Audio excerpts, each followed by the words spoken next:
My name's Buzz Hanson. Yeah, good evening to everybody. My home group is the Sunday night Spotswood Drive group. We meet at the Stonewall Jackson Hospital Sunday night at the Practical Nurses Classroom.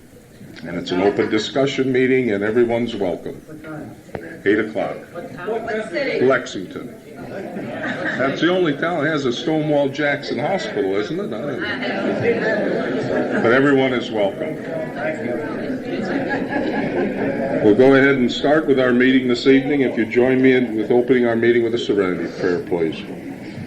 God, grant me the serenity to accept the things I cannot change, courage to change the things I can, and the wisdom to know the difference. Amen.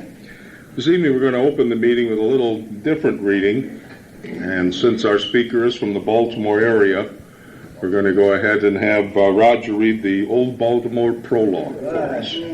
Roger? Alcoholic, my name is Roger. And this is the Old Baltimore prologue from 1946. And a lot of the groups in our area still use this prologue.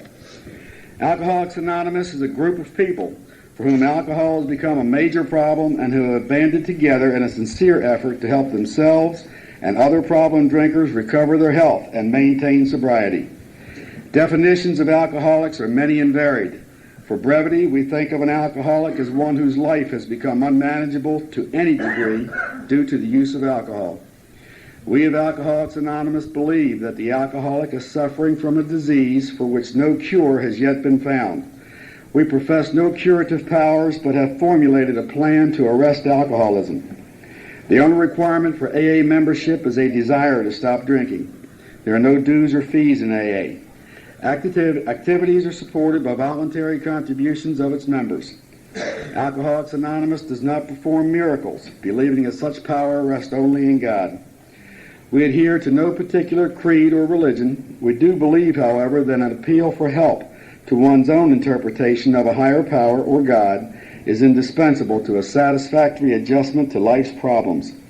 Alcoholics Anonymous is not a prohibition or temperance movement in any sense of the word.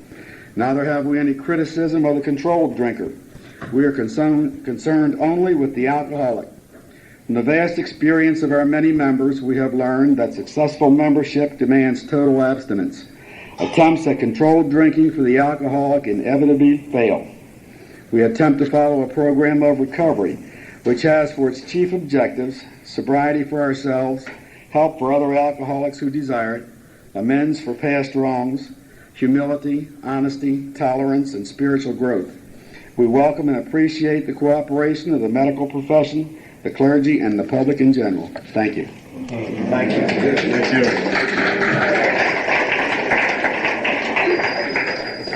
Thank you, Roger. We'll start off with Faye. We'll read how it works, and then we'll have Billy read the traditions, and Ballard will do our promises.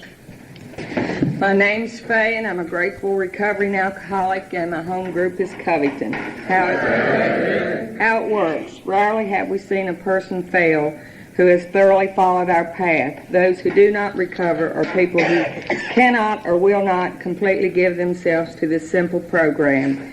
Usually men and women who are constitutionally incapable of being honest with themselves. There are such unfortunates. They are not at fault.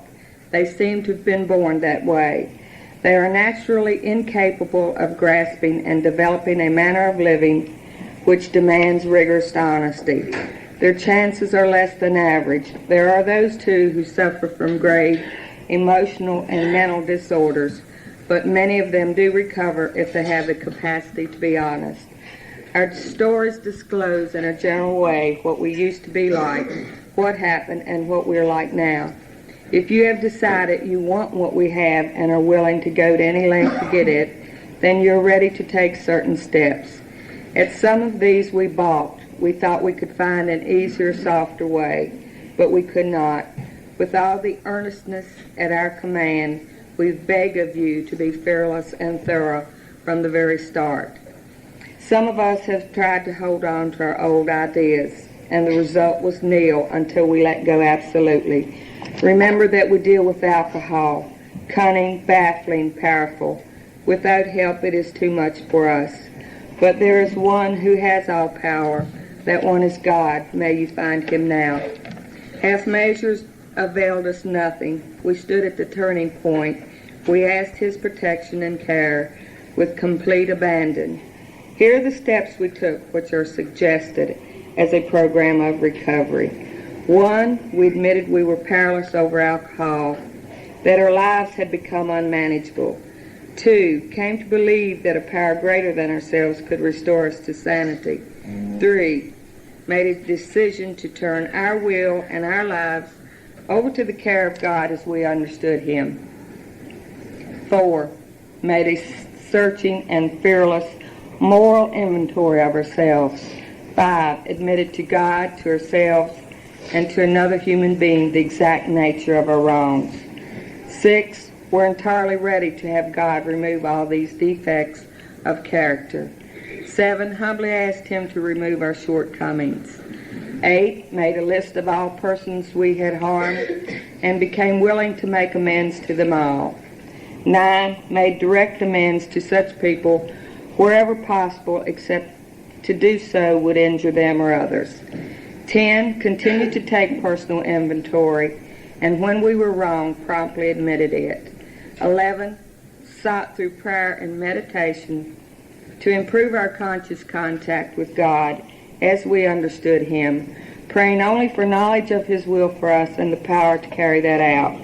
12, having had a spiritual awakening, as the result of these steps, we tried to carry this message to alcoholics and to practice these principles in all our affairs. Many of us exclaimed, "What an order! I can't go through with it." Do not be discouraged. No one among us has been able to maintain anything like perfect adherence to these principles. We are not saints. The point is that we are willing to grow along spiritual lines. The principles we have set down are guides to progress. We claim spiritual progress rather than spiritual perfection. Our description of the alcoholic, the chapter to the agnostic, and our personal adventures before and after make clear 3 pertinent ideas. A, that we were alcoholic and could not manage our own lives. B, that probably no human power could have relieved our alcoholism. And C, that God could and would if he were sought.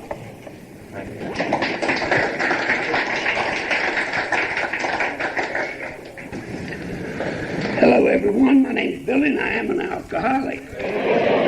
My home group is Spotswood Drive, Lexington, Virginia. These are the 12 traditions. Our common welfare should come first. Personal recovery depends upon AA unity. 2, for our group purpose there is but one ultimate authority, a living God as he may express himself in our group conscience. Our leaders are but trusted servants. They do not govern. 3, the only requirement for AA membership is a desire to stop drinking. 4, each group should be autonomous, except in matters affecting other groups or AA as a whole. 5, each group has but one primary purpose, to carry its message to the alcoholic who still suffers. 6, an AA group will never endorse, finance, or lend the AA name to any related facility or outside enterprise, lest problems of money, property, and prestige divert us from our primary purpose. 7, every AA group ought to be fully self-supporting, declining outside contributions. 8, Alcoholics Anonymous should remain forever non-professional, but our service centers may employ special workers. 9, AA as such ought never be organized. We may create service boards or committees directly responsible to those they serve. 10, Alcoholics Anonymous has no opinion on outside issues, hence the AA name ought never be drawn into public controversy. 11, our public relations policy is based on attraction rather than promotion. We need always maintain personal anonymity to the level of press, radio, and films. And number 12, anonymity is the spiritual foundation of all our traditions, ever reminding us to place principles before personalities. Footnote, I am responsible. When anyone, anywhere reaches out for help, I want the hand of AA always to be there, and for that, I am responsible. Thank you. Thank you, Billy.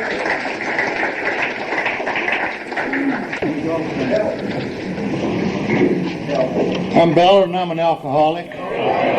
I'm from Buena Vista. I meet on Monday nights and we love to see new faces there. So come on down and visit us.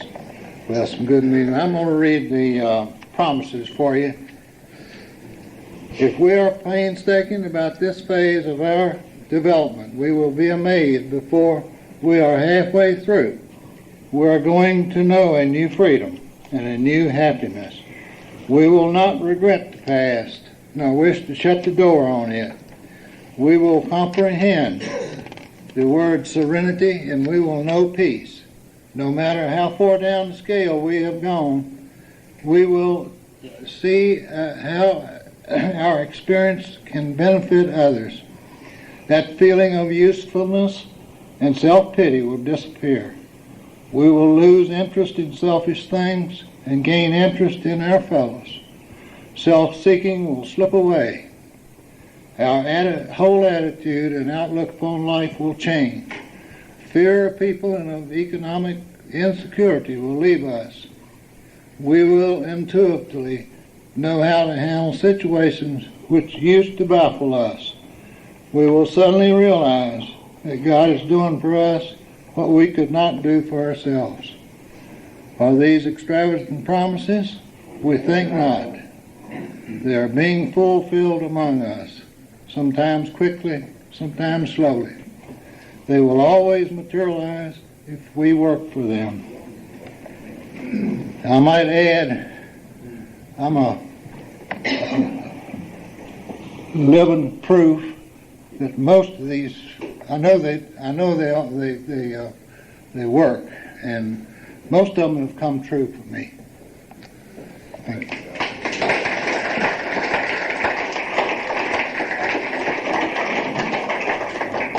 Faye and Roger and Billy and Ballard for reading tonight. Our speaker tonight is Jim M. from Baltimore. I've not had the opportunity to hear Jim, but I'm looking forward to it this evening. And I think, like all of us that have been asked to share the speaker's meeting, it takes a little gunk to get up here and look out at you folks. So, with that, I'd ask you to please make Jim quite warm and welcome this morning or this evening. And this is Jim.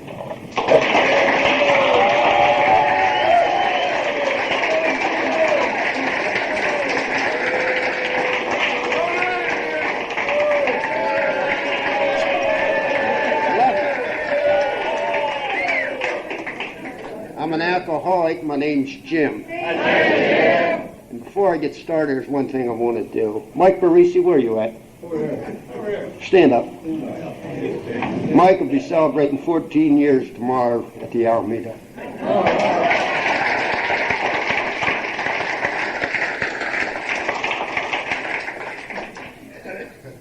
I'd like to thank the committee. I won't thank Jim, he got me into this.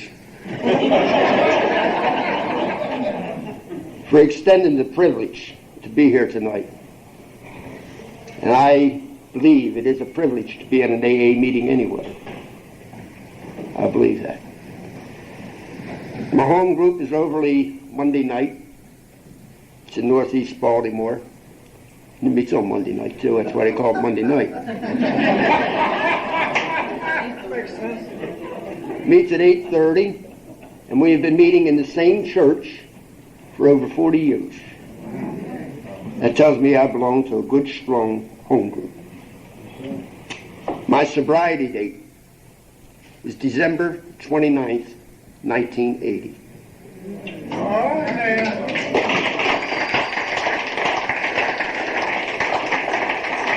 The big book tells me to tell, in a general way, what it was like, what happened, and how it is now. And that's what I tried to do. It was hell. It got worse. And now it's getting better. Thank you.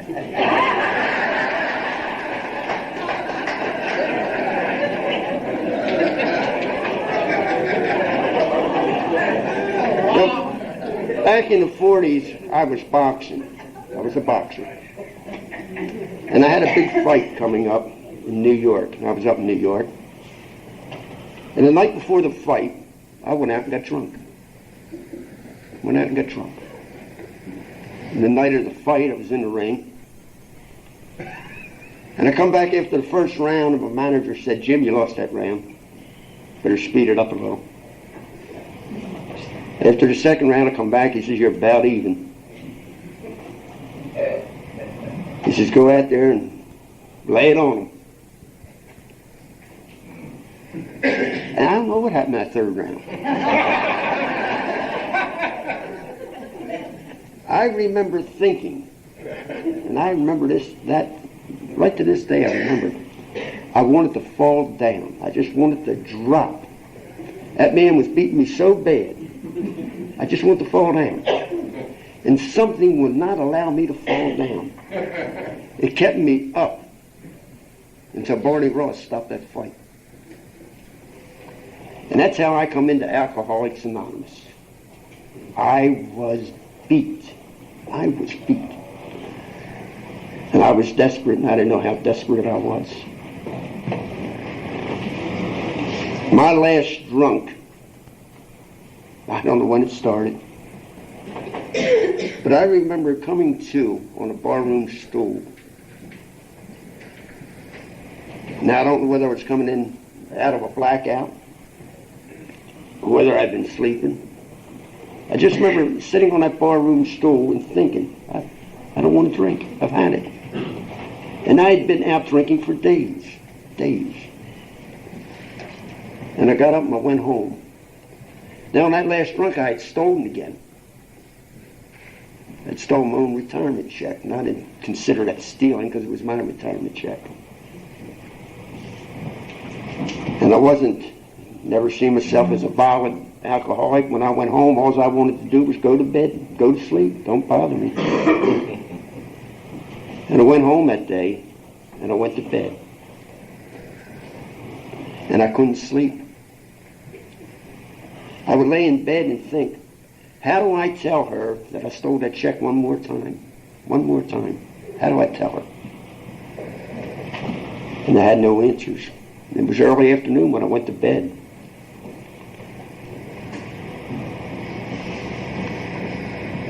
At 11 o'clock at night, and I know what time it was, a thought came to me, just a thought. Get up and tell her you stole the check. And I got up, and I went to the closet. I wet my shoes because I had money in my shoes.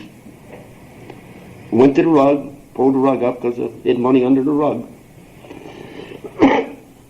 And I grabbed up a handful of $1 bills. I don't know how much it was, but it was a handful of $1 bills. And went into the living room. My wife was watching the 11 o'clock news, and I just dropped them on her lap. And I said, I blew the check. And she looked up at me and she says, I know. And she knew because Jim had disappeared one more time. And when Jim disappeared, things disappeared. And I sat on the sofa.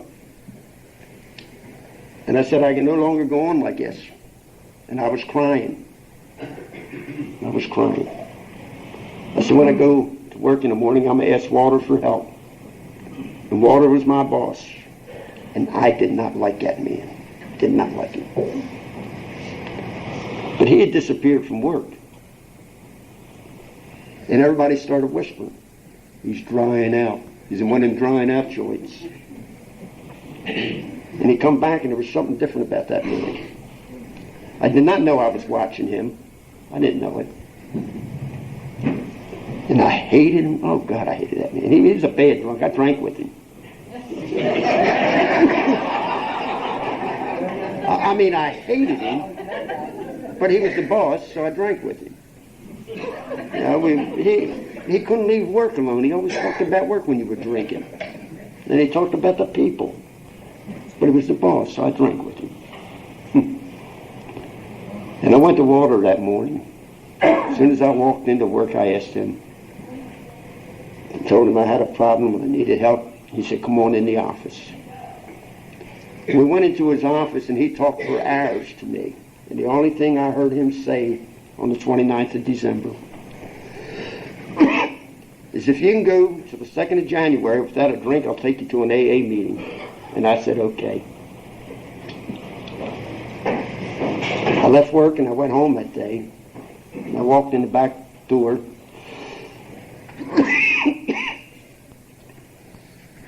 Walked in the back door, opened up the refrigerator and grabbed a can of red, white, and blue. That's what I was down to. I popped it and I put it in the living room on the end table. Went in the bedroom, put on my slippers and a wool robe.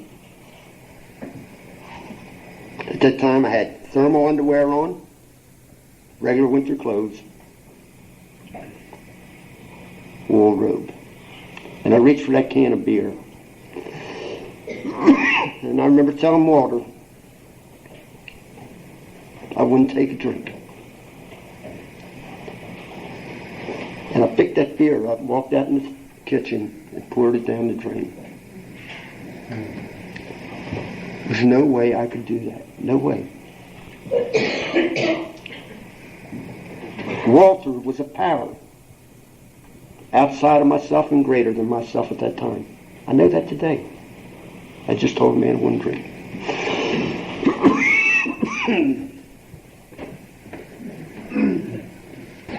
I got back in that chair, and sometime later on the day it started.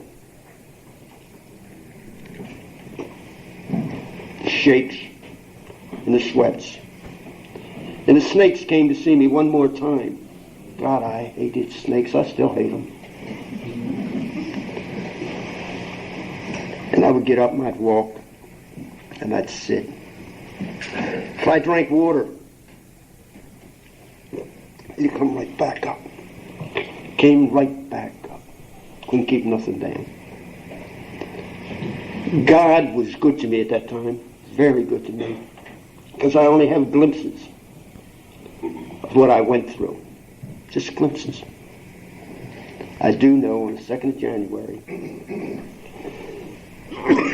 I was sitting in that chair. I was showered. I didn't know what they were. I was showered and shaved. And I was dressed. Looking on at the clock on the TV, it said 7 o'clock and I wanted it to move. I wanted to meet Walter. I wanted to meet him. I wanted to be there. I had no second thoughts about what did I get myself into. No preconceived ideas about Alcoholics Anonymous. None at all. I just wanted to be there.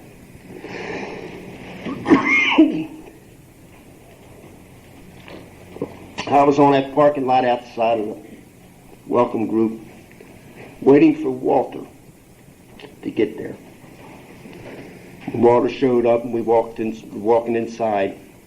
As we go in, we sit in the back. If anybody calls on you, just give your name. Tell them you pass. That's all he told me. I don't think anybody called on me. I couldn't tell you whether I drank any coffee. Couldn't tell you nothing. But something happened. I never heard a word anybody said that I know of.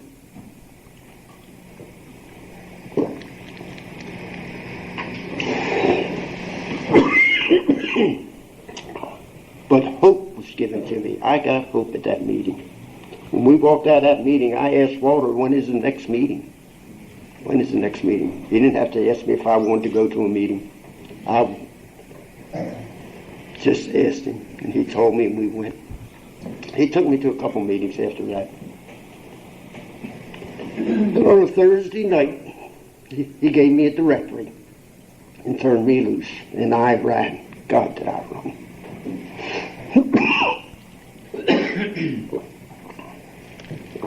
I ran for my life, and I didn't know what I was running for. I lived in AA meetings. It was to be months before I knew what was going on. I just didn't drink. And things at home weren't good. They weren't good at all. I heard people say after a period of time, get a home group, get a sponsor. And I got a home group. Because I thought it was my sponsor's home group. That's why I got it. It wasn't. I got a sponsor because I heard something he said. One of the things he said, you ever get that feeling of impending doom? The feeling of impending doom. Something's going to happen and it ain't going to be good. I knew that feeling. He said, misery is optional. You never have to be miserable again. I said, I'm going to be happy. And I became happy. Made up my mind to be happy. And I've been happy ever since. Pretty well. I used to go see my sponsor every day. Go to his house. He was a retired cop. I didn't know that when I asked him to be my sponsor.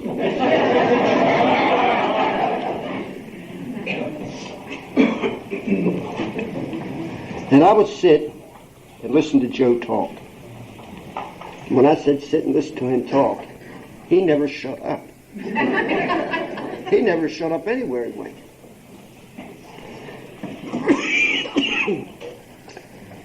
After a short period of time, they come out with the anniversary list, and they read Joe's name. Serenity Joe. That's what they called him, Serenity Joe. A little serene about the guy, but they called him that.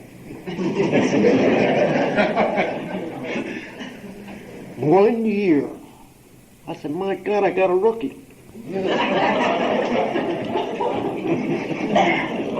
Best thing that ever happened to me. Joe passed away sober.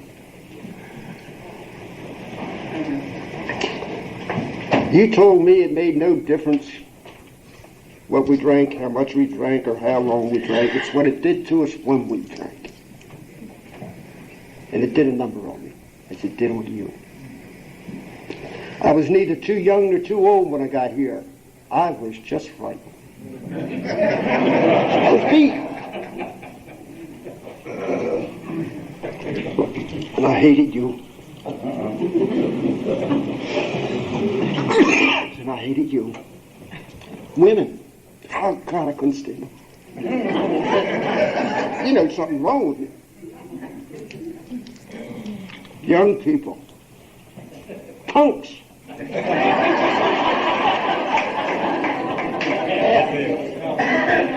And I told you so. I would stand at meetings. There are people in here who know it. Sometimes I still do it.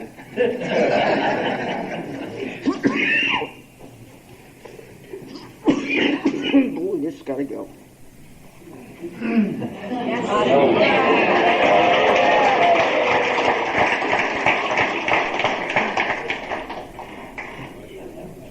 I told a young man one time, I said, Gary, I spilt more booze than you drank. And he looked at me and said, old man, you hadn't been so shaken you wouldn't have spilt it.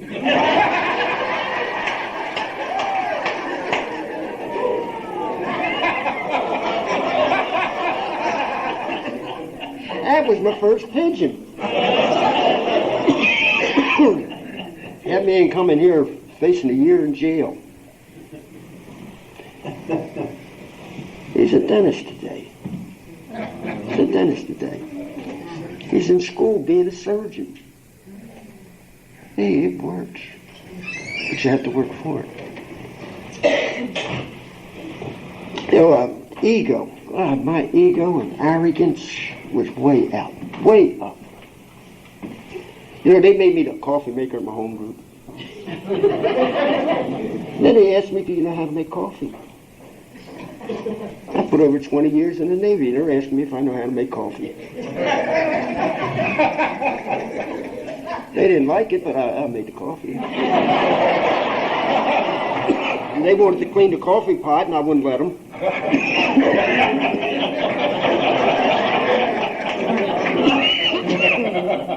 Yeah, let it get good and grimy, it tastes better. Then they made me the secretary. God, what an ego trip that was. My group told me how to be a secretary. They said, you come in, you make the coffee, you set the meeting up, and you go out and get speakers. Go get speakers. And they told me to go outside the area and get speakers. And I went out and got speakers.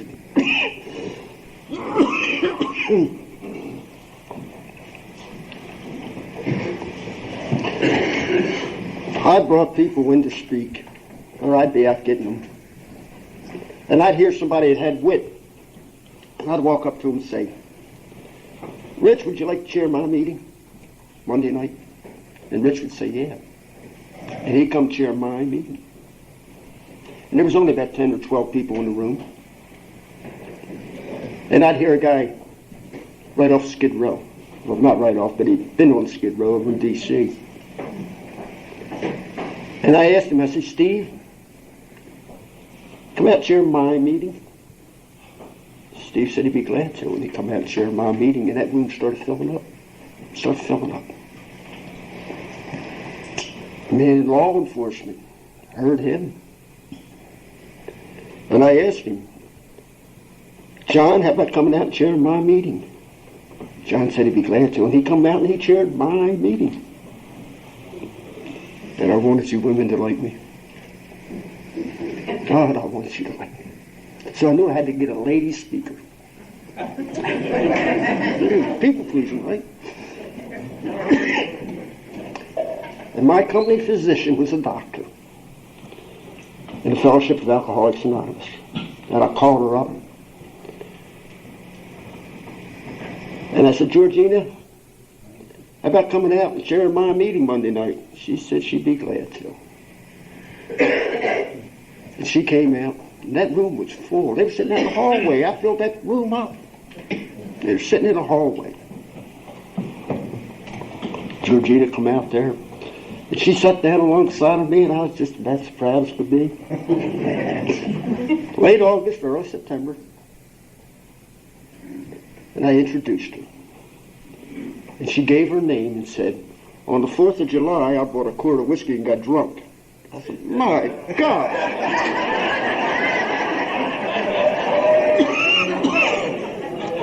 Lady physician, right?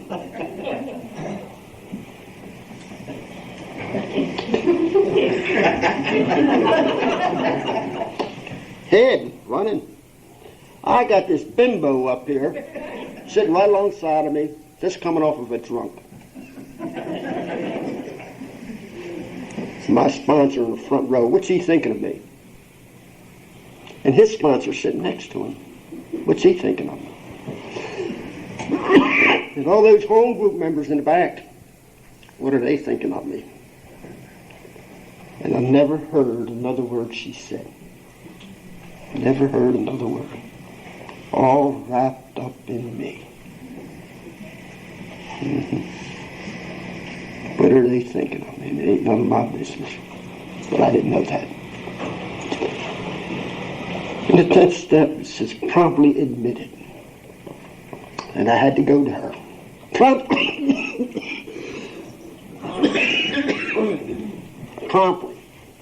Mm-hmm. We know this. And admit to her. And 9 months later, I promptly went to her.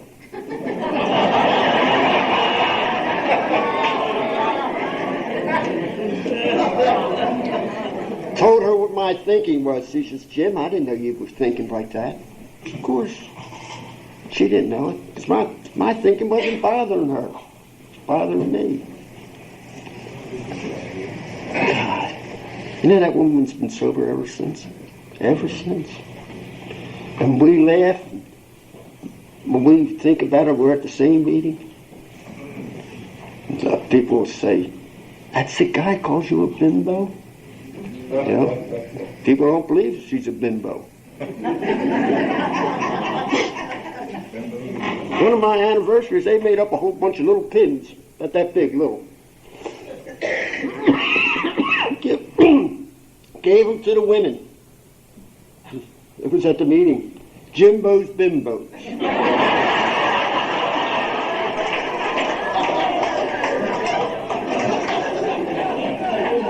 Even a friend of mine, she's a nun, got one. You know, I lied, I stole, and I cheated before I got here. Did all those things. Always justifying them. If I hadn't been drunk, if I hadn't been drinking, I wouldn't have done that. If I wouldn't have been there, I wouldn't have said that. Always justifying things. You told me to keep it simple. The first step. When we admitted we were powerless over alcohol, our lives had become unmanageable. When I drank, I got drunk.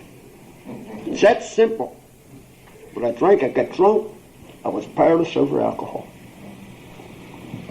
That's simple. I didn't see unmanageability in my life at the time when I first got here, but there was plenty of it there. Couldn't manage to go to work half the time. I know I missed 6 months working last year. Couldn't manage to go home. I was sleeping in parks with a home. Sleeping in the park. I had a nice home, warm beds, clean sheets, air conditioning. Sleeping in the parks. What's the sense of going home at 2 o'clock in the morning when you got a bottle and a six-pack and the bars are opening up in another 4 hours? Besides, I don't have to listen to her. I always used to think I don't have to listen to her. She wasn't speaking to me.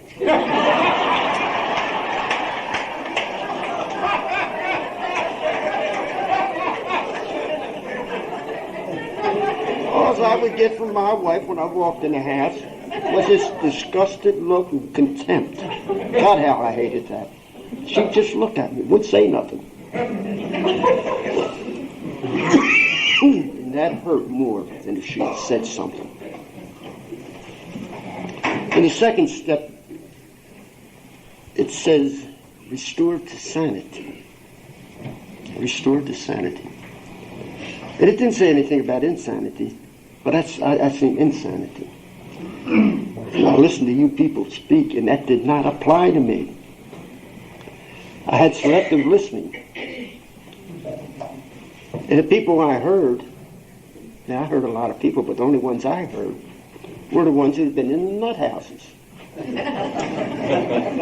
And I had never been in a nut house. Can you imagine if I'd have told my wife about them snakes? Or if I had told her about that music I hear it's not coming from the radio? I'd have been in a nut house. And as I listened to you speak and you talked about yourselves, I started relating. And I would hear you say something and I'd say, I've done similar things. Similar, not the same thing. Or I've had similar thoughts. Similar thoughts, not the same thing. And you want to commit suicide. My God, you know you're nuts. I didn't want to commit suicide. Yet I would look in the mirror at times and say, why don't you just do away with yourself? Why don't you just do away with yourself? Just that thought. I would get that. That is a suicidal thought to me today. You know, I thought insanity was when I was in the Navy and I was stationed down in Jacksonville, Florida, and I never owned an automobile. Thank God. And I used to hitchhike to town and back. One night I was in town, got drunk. I was hitchhiking back to the base after the bars closed and I couldn't catch a ride. Nobody stopped to pick me up. And a thought came to me. Go out, lay down on the white line of the highway. The next car comes by, I'll stop and pick you up. And I went out, and I laid down on the white line of the highway.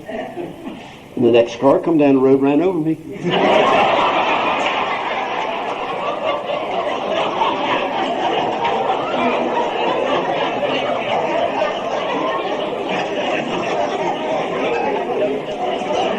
I got a ride.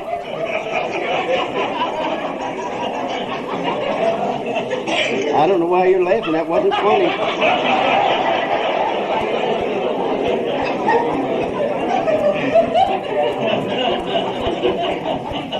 wasn't insane. It wasn't. That was booze, alcohol. Alcohol said do it, and I did it. It said it was okay to do it, and I did it. That's how alcohol talked to me. I did what it said. What was insane about it? I woke up the next day in sick bay. I'm sewed up, patched up. And I get out of that bed. And I hitchhike back in town. Didn't lay down the highway. I waited for a ride. But the insanity was I went to the very same bar. Probably sat on the very same stool. And probably ordered the very same drink. Doing the same thing over and over, expecting different results. And the results were never different. I got drunk. You people talked about losing cars. You know, you couldn't find your car. And I thought it was one of these, can you top this programs? Let me lose the car. And they called on me one night, and I stood up after somebody said about not being able to find their car. Then I parked an aircraft carrier, come back, couldn't find it. It's gone.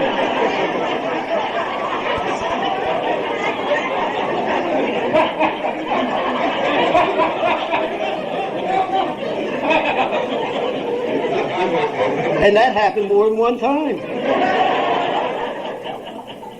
Couldn't understand when I would get back to the landing, the ship wouldn't be there. Didn't know what day it was. Insanity. Calling to work. Well, Walter used to talk to me about these blackouts. I didn't know what a blackout was when I got here. It amazes me if people know what blackouts are. I didn't know. Blackouts were hand in hand with drinking. It just went hand in hand with drinking, you know. You drank and you forgot. That's it. And Walter would catch me as I would be going into work on a Wednesday. Supposed to be there Saturday.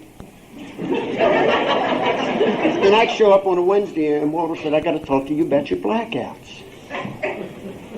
And you got to remember, Walter was a boss, and I would sit there and listen to Walter. I never heard what he said. And he would say, you called in from the Clifton Park Mansion House Saturday morning. Said you just come to there. Man's office, you know, something wrong with him. No. You called in sick from New Jersey. I didn't know what he was talking about. Here it is. You called in sick on your day off. Yep.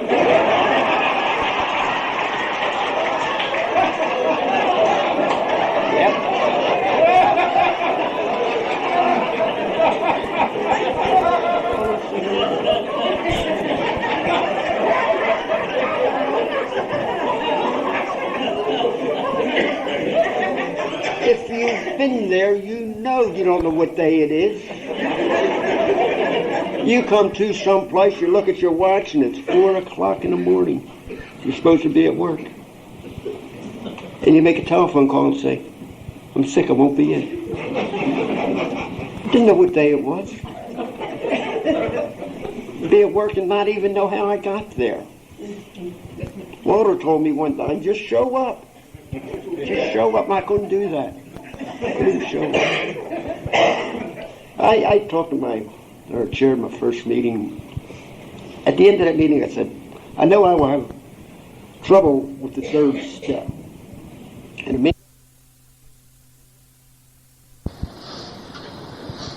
And I went home at night, and I knelt. And the reason I knelt is because I was listening to you people speak. And when you spoke, you said you knelt. You humbled yourself. And that's why I did it. And I remember saying something like, God, I don't know how sincere I am, but they told me to do it. They, I didn't say he or Brad. I said, they told me to do it. And it was the beginning, just the beginning. Did you ever hear the Catholics speak, God's going to get you for this? Man, did God get me? Oh, he got me. And he still has me. And I love that. I love that today. You know. So the next time you hear someone say, God's going to get you for that, say, man, he got me, buddy. And I love it. It was the start, it was the beginning, and it was to grow and grow, and it must continue growing. He told me I had to take an inventory, take a good look at myself, and I didn't want to do that. But you told me the same man will drink again, and I definitely did not want to do that. So out of fear of taking a drink, I started my fourth step. Thorough and fearless. God, not me. What I'm about to tell you, don't do.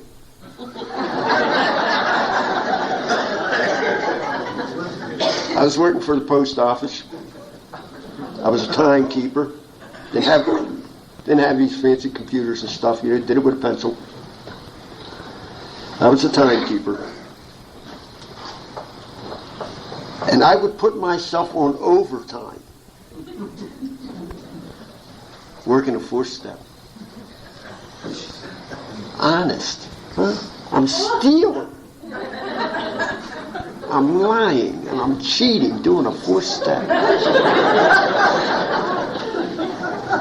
Never lived in the now, was always in the past or the future. How are you going to do a fourth step when you're worried about a fifth? Who am I going to tell this to? I can't tell it to Joe, my sponsor. Didn't trust him. He's got a big mouth. Joe had a big mouth. I knew Joe. Man, he criticized you. He criticized you. He criticized me. He criticized anybody but Joe. And then I thought, I'll go on one of those commitments where they're going to the prison. And I'll find somebody that's doing life, we're going to get the electric chair.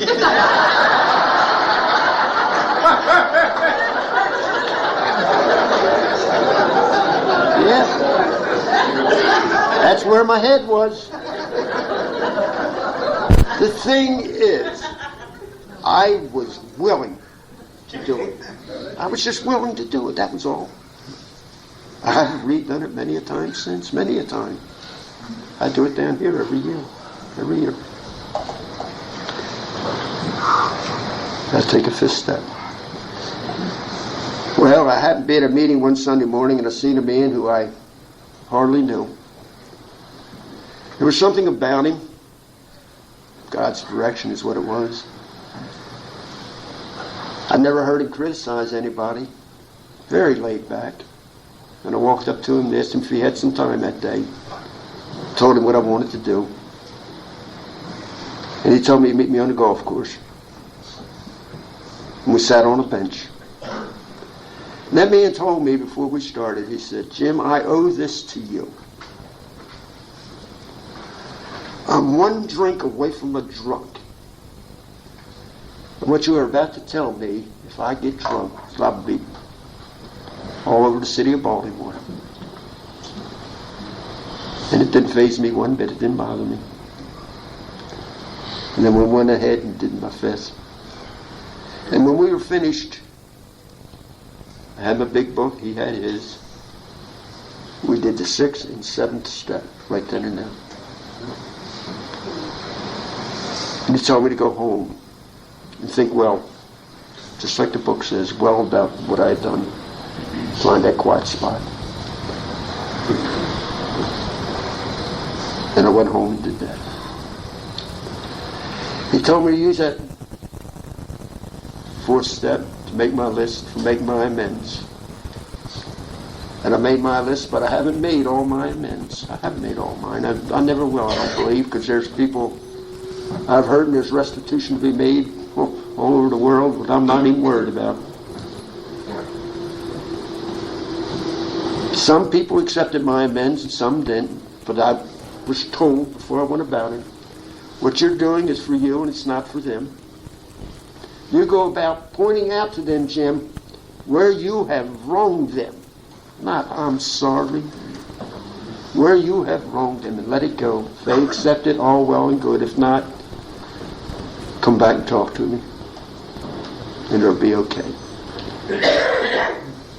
And there are some amends I can laugh at that I've made. I'd stolen down of my son's wallet. My son just celebrated 1 year this month. All right.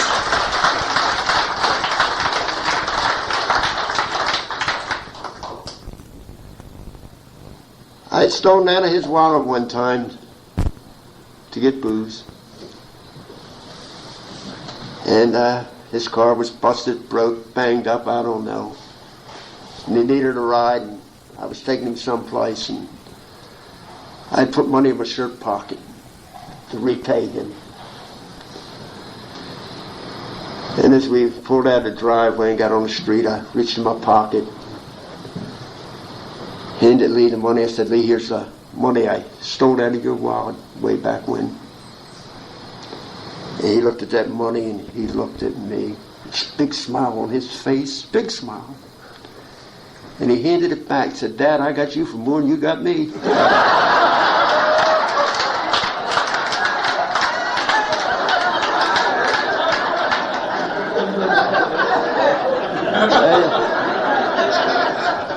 He's told me some things in this last year, or in this last 9 months, I would say, that I didn't know nothing about. He told me about the Dr. Jekyll, Mr. Hyde. He told me how I would come in singing when he was real small. My wife would tell him, get in the bedroom, get in the bedroom. He'd say, oh, come on, Mom, he's okay. I don't want you to see him like that. He's my stepson, not my real son, but my stepson, but I've had him for many a year. And she would chase him in the bedroom. He told me how he was down in the basement having a party one night. I came in through the cellar door all smoked up, all his friends, young friends down in the basement, and joined in with them. Then urinated in the tub.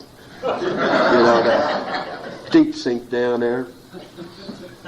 He said, only one girl got her feelings hurt. He said, everybody else thought it was hilarious. He told me things like that and I never knew nothing about. He's starting to open up. I prayed for him for a long time. I didn't pray and ask God to get him here. I prayed and asked God to help him, just help him. And that's what I do today for all people.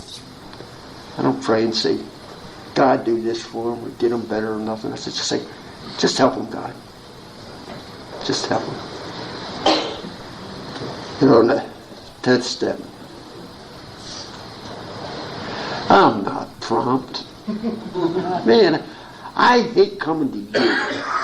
People in Alcoholics Anonymous and telling you where I've wronged you. I don't like that. I want you to think well of me and think better of me. And it hurts me. And I won't be prompt in going to you. I was at a convention, Maryland State Convention a few years back, and there was a guy there I really disliked. And we all on a Friday night gather together and we go to this seafood smorgasbord. And 20 people. And he come in there with his lovey on his arm, late. And he had no seat. He was giving the seat to somebody else.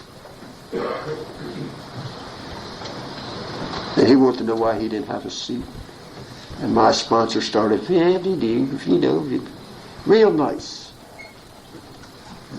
Not me. I got up and blasted in front of everybody. This girlfriend, you probably could hear me all over the restaurant. I was sitting at that convention after that. I look over there and I went to bed that night and I couldn't sleep. Couldn't sleep just thinking about it. Next night at the banquet, I'm sitting there looking at him over across the way. Don't want to do it. Don't want to get up and do it. Just get up and do it. And I went over. and told him that I was wrong the night before. And I let it go at that. Little did I know that the girl was with him was a new girl. New. And she looked at him and said, "Program's working. I've seen it work. I was just making amends to somebody, make myself feel better. It helped someone else." Me and that guy have been friends ever since. I don't dislike him as much. Only kidding, Carl. Sought through prayer and meditation to improve our conscious contact with God as we understand Him. I still do that, and I still practice it, and I still try to work hard on it. I learned how to pray in these rooms. I learned how to pray through the Lord's Prayer. That's where I learned. I couldn't say the Lord's Prayer when I got here. I mumble. Once you think I knew it, I didn't know it. And as the words came back to me, I found myself praying one night and listening to what I was praying, listening to the prayer. Give us this day. That's it. Just a day. Thy will be done. Thy will. I repeat that. Forgive us our trespasses. Forgive us our wrongs. As we forgive those who trespass against us. As we forgive those who have wronged us. Man, that's a roughie. It's a toughie. But see, I started listening to the words. And I wasn't about to say, "For thine is the kingdom, the power, and the glory." No. But I did. Matter of fact, I was at a funeral the other day, and I was the only one that said it, with the priest that stopped, and I was still talking.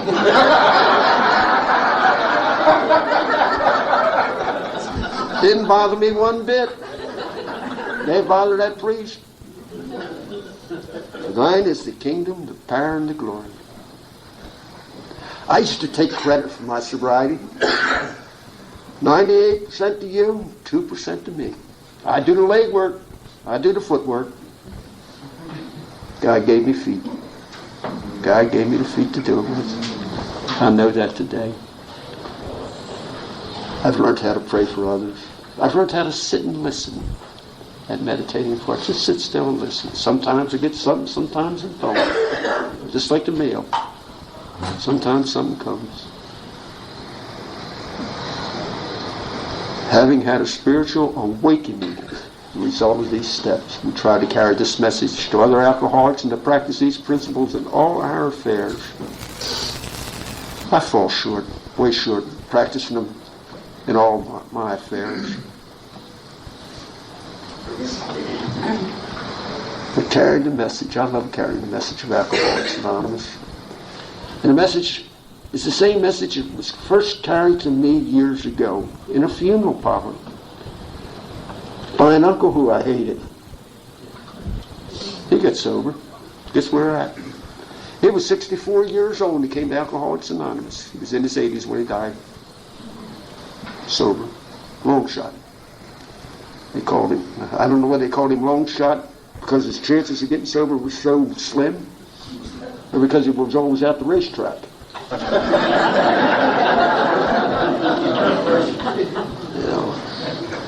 But John came to see my brother who was laid out in the funeral parlor. And I had been there for the afternoon viewing. And in between the afternoon viewing and the night viewing, I had went out to have supper. Vodka. And when him and two other AA members were leaving the funeral parlor that night, he stopped in front of me. And he took that bony finger of his and put it under my nose and said, "Boy, that booze is going to kill you." That's the message of Alcoholics Anonymous. Left untreated, it will kill us or put us in a nut house. I was able to get sober, attend his funeral. I can say he was an alcoholic because he sat at my first anniversary, my very first anniversary, and gave his name and said he was an alcoholic. I got to like that man. Got to like him. My ego was great, and I still connive and manipulate. I still do that today. Man, my wife, I do it all the time. So do I can get anything out of her. Did I tell? Oh, one thing. You hear me pick on my wife at times, but my wife made me a millionaire. I used to be a multimillionaire.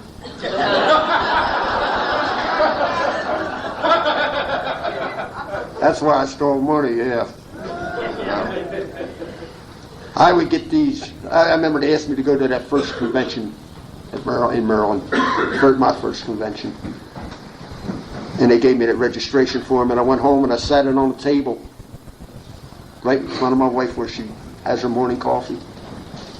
I wanted her to ask me what it is. And she didn't say nothing. And she got up and I moved it around. Not a word. Finally moved it again. She finally picks it up and says, "What's this?" I said, "It's a weekend down on the shore. A lot of the drunks get together for a weekend down there." I said, "Where are you going?" "I don't know." "Why don't you go?" "I don't know, it costs money." "We got it." "I don't know, you ought to go." And my wife talked to me. I said, "Well, okay." And I went. 5 years later, registration form for the International Convention in Canada.